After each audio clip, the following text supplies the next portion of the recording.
श्री गणेशाय नमः। श्री सीताराम चरण कमल नमः। पावन रामचरितमानस राम कथा में आज हमारा प्रसंग है भरत मिलाप। भरत मिलाप में किस प्रकार भगवान ने सबको मिलन करके मिल के किस प्रकार संतुष्टि प्रदान की।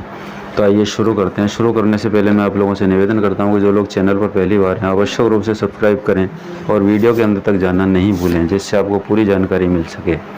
तो आइए शुरू करते हैं प्रसंग को। भगवान श्री राम ने दोनों भाइयों ने ब्राह्मणों की स्त्रियां जो भरत जी के साथ आई थी, गुरु जी की पत्नी और रुदंती के चरणों की वंदना की और उन सबका गंगा जी तथा गुरु जी के समान सम्मान किया। वे सब आनंदित होकर कोमल वाणी से आशीर्वाद देने लगी।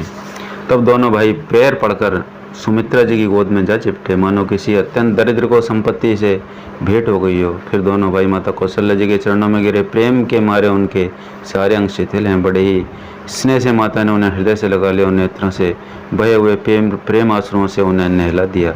उस समय हर्ष और विषाद को कवि कैसे कहे, जैसे गूंगा स्वाद को कैसे बताए। श्री रघुनाथ जी ने छोटे भाई लक्ष्मण सहित माता कौशल्या से मिलकर गुरु से कहा कि आश्रम पर पधारिए। तदंतर मुनीश्वर वशिष्ठ जी की आज्ञा पाकर अयोध्यावासी सब लोग जल और थल का सुविधा देख देख कर उतर गए।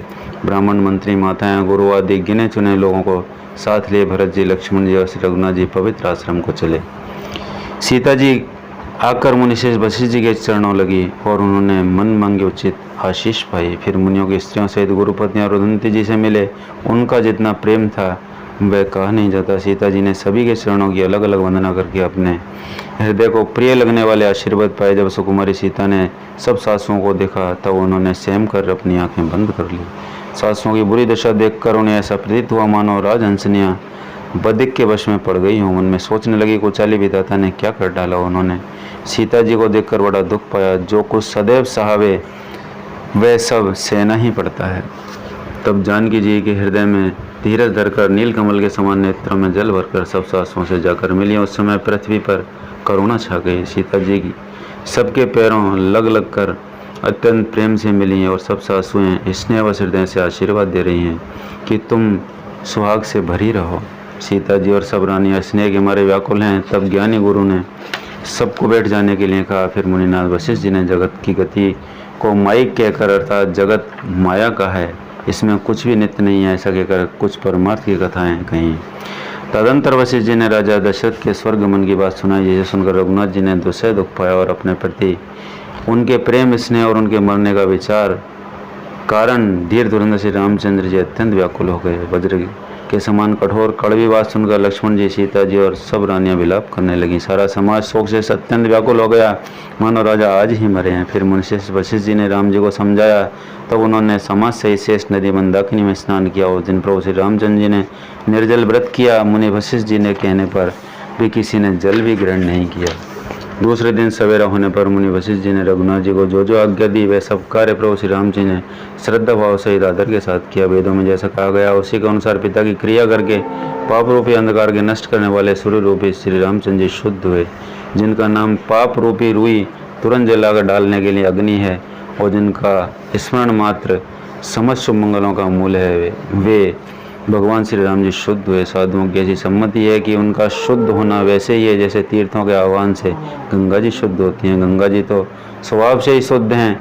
उनमें जिन तीर्थों का आह्वान किया जाता है उल्टे वे ही गंगा जी के संपर्क में आने से शुद्ध हो जाते हैं। इसी प्रकार सच्चिदानंद रूप श्री राम तो नित्य शुद्ध हैं। उनके संसार से कर्म ही शुद्ध हो गए। जब शुद्ध किए हुए 2 दिन बीत गए तब श्री राम जी की प्रीति के साथ गुरु जी से बोले, हे नाथ, सब लोग यहाँ अत्यंत दुखी हो रहे हैं। कंदमूल, फल और जल ही आहार करते हैं। भाई शत्रुघ्न सहित भरत को, मंत्रियों और सब माताओं को देखकर मुझे एक एक पल युग के समान बीत रहा है। अतः सबके साथ आप अयोध्यापुरी को पधारिए, लौट जाइए। आप यहाँ हैं और राजा अमरावती में हैं। अयोध्या सुनिए, मैंने बहुत कह डाला, यह सब बड़ी ठिठाई की बात है। गोसाई जैसा उचित हो वैसा ही कीजिए। वशिष्ठ जी ने कहा, हे राम, तुम धर्म के सेतु और दया के धाम हो, तुम भला ऐसा क्यों न कहो। तुम लोगों को दुखी नहीं देख सकते। 2 दिन तुम्हारा दर्शन कर शांति लाभ प्राप्त कर रहे हैं। श्री राम जी के वचन सुनकर सारा समाज भयभीत हो गया, मानो बीच समुद्र में जहाज डगमगा गया हो। परंतु जब उन्होंने गुरु वशिष्ठ जी की श्रेष्ठ कल्याणमूलक वाणी सुनी तो उस जहाज के लिए मानो हवा अनुकूल हो गई। सब लोग पवित्र पयस्विनी नदी में तीनों समय स्नान करते हैं, जिसके दर्शन से ही पापों के समूह नष्ट हो जाते हैं और मंगल मूर्ति श्री राम जी को दंडवत प्रणाम कर करके उन्हें नेत्र भर भर कर देखते हैं। सब श्री राम जी के पर्वत और वन को देखने जाते हैं जहाँ सभी सुख है और सभी दुखों का अभाव है। झरने अमृत के समान जल भर झरते हैं और 3 प्रकार की शीतल मंद सुगंध हवा तीनों प्रकार के आध्यात्मिक आदि भौतिक आदि दैविक तापों को हर लेती हैं। असंख्य जाति के वृक्ष लताएं और तृण हैं तथा बहुत तरह के फल फूल और पत्ते हैं। सुंदर शिलाएं हैं, वृक्षों की छाया सुख देने वाली है। वन की शोभा किससे वर्णन की जा सकती है। तालाबों में कमल खिल रहे हैं, जल के पक्षी कूद रहे हैं, भौरे गुंजार कर रहे हैं। बहुत रंगों के पक्षी और पशु वन में वैर रहित होकर विहार कर रहे हैं। कोल की रात और भील आदि वन के रहने वाले लोग पवित्र सुंदर और अमृत के समान स्वादिष्ट मधु को सुंदर दोनों में बनाकर उनमें भर भर कर तथा कंद मूल फल और अंकुर आदि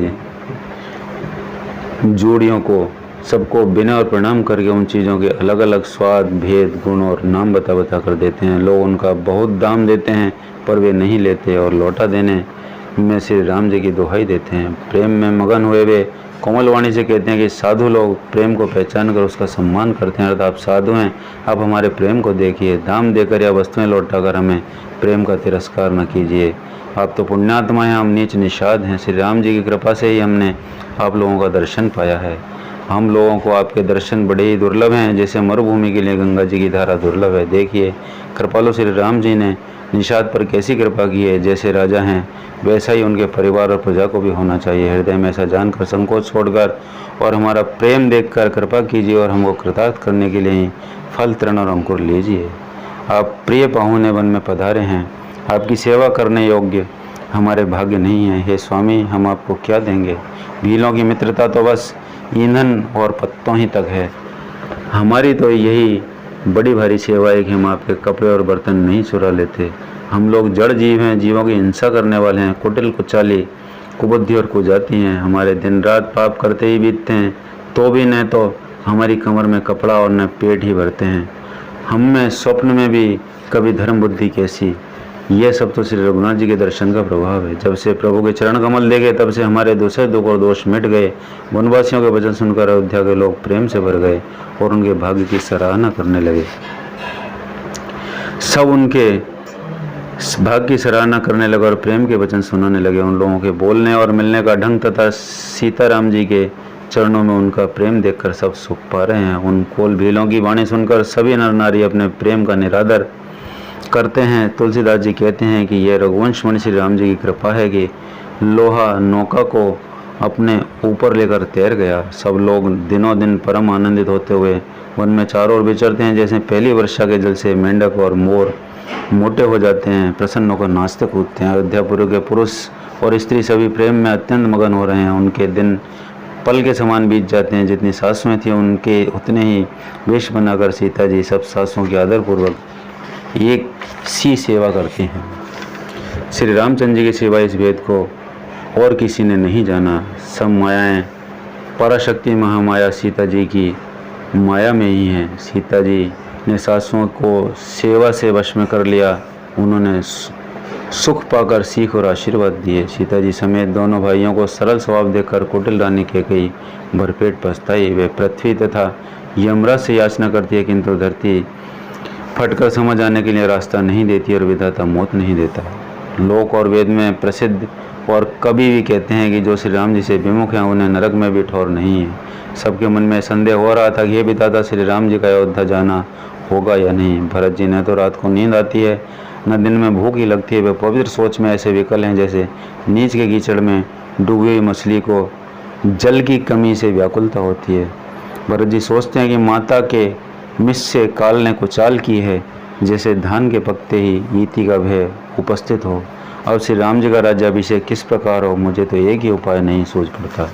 गुरु जी की आज्ञा मानकर तो श्री राम जी अवश्य अयोध्या को लौट चलेंगे, परंतु मुनि वशिष्ठ जी तो श्री राम जी की रुचि जानकर ही कुछ कहेंगे, अर्थात वे श्री राम जी की रुचि देखे बिना जाने को नहीं कहेंगे।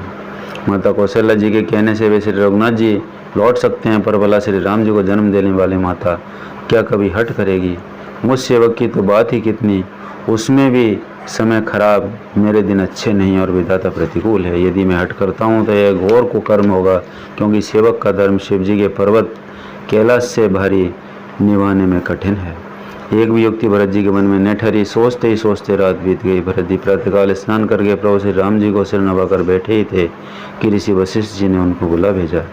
भरत जी गुरु के चरण कमलों को प्रणाम करके आज्ञा पाकर बैठ गए। उसी समय ब्राह्मण, महाजन, मंत्री आदि सभी सभासद आकर जुट गए। श्रेष्ठ मुनि वशिष्ठ जी समयोचित वचन बोले, हे सभासदों, हे सुजान भरत, सुनो, सूर्य कुल के सूर्य महाराज श्री रामचंद्र धर्म धुरंधर और स्वतंत्र भगवान हैं। वे सत्य प्रतिज्ञा और वेद की मर्यादा के रक्षक हैं। श्री राम जी का अवतार ही जगत के कल्याण के लिए हुआ है। वे गुरु, पिता और माता के वचन के अनुसार चलने वाले हैं। दुष्टों के दल का नाश करने वाले और देवताओं का हितकारी हैं। नीति, प्रेम, परमार्थ और स्वार्थ को श्री राम जी के समान यथार्थ कोई नहीं जानता। ब्रह्मा, विष्णु, महादेव, चंद्र, सूर्य, दिक्पाल, माया, जीव, सभी कर्म और काल, शेष जी और राजा आदि जहाँ तक प्रभुता है और योग की सिद्धियाँ जो वेद और शास्त्रों में गाई गई हैं, हृदय में अच्छी तरह विचार कर देखो तो ये स्पष्ट दिखाई देगा कि श्री राम जी की आज्ञा इन सभी के सिर पर है, अर्थात श्री राम जी ही सबके एकमात्र महान महेश्वर हैं। अतएव श्री राम जी की आज्ञा और रुख रखने में ही सबका हित होगा। इस तत्व को, रहस्य को समझकर अब तुम लोग जो सबको सम्मत हो वही मिलकर करो। श्री राम जी का राज्याभिषेक सबके लिए सुखदायक है। मंगल और आनंद का मूल्य ही एक मार्ग है। श्री रघुनाथ जी अयोध्या किस प्रकार चलें, विचार कर कहो, वही उपाय किया जाए। मुनिश्रेष्ठ वशिष्ठ जी की नीति, परमार्थ और स्वार्थ में सनी हुई वाणी सबने आदरपूर्वक सुनी, पर किसी को कोई उत्तर नहीं आता। सब लोग भोले हो गए। तब भरत ने सिर नवाकर हाथ जोड़कर कहा, सूर्यवंश में एक से एक अधिक बड़े बहुत से राजा हो गए। सभी के जन्म के कारण पिता माता होते हैं, शुभ अशुभ कर्मों के विधाता देते हैं।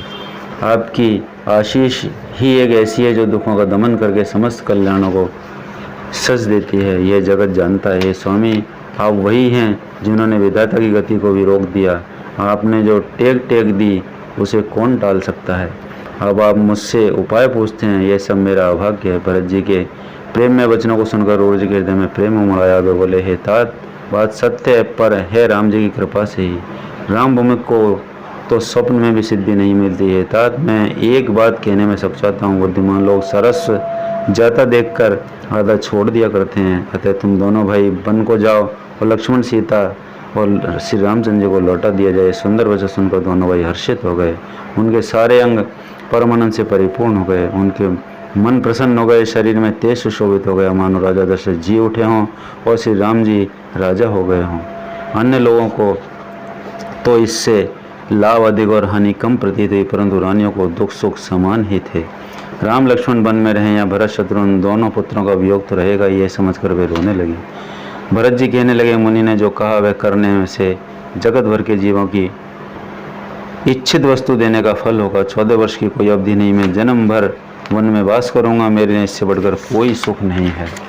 श्री राम जी और सीता जी हृदय की जानने वाले हैं और आप सर्व के सुजान हैं। यदि आप यह सत्य कह रहे हैं तो हे नाथ, अपने वचनों को प्रमाण कीजिए, उनके अनुसार व्यवस्था कीजिए। भरत जी के वचन सुनकर, उनका प्रेम देखकर सारी सभा सहित मुनि वशिष्ठ जी विदेह हो गए। किसी को अपने देह की सुध न रही। भरत जी की महान महिमा समुद्र है। मुनि की बुद्धि उसके तट पर अबला स्त्री के समान खड़ी है। वह समुद्र पार जाना चाहती है, इसके लिए उसने हृदय में उपाय भी ढूंढे, पर नाव, जहाज या बेड़ा कुछ भी नहीं पाती। भरत जी की बड़ाई और कौन करेगा। तलैया की सीपी में भी समुद्र कहीं समा सकता है। तो यह था मित्रों भरत मिलाप का बहुत ही पावन प्रसंग जो आपके सामने पेश किया। अगले वीडियो में फिर मिलेंगे। नमस्कार, धन्यवाद।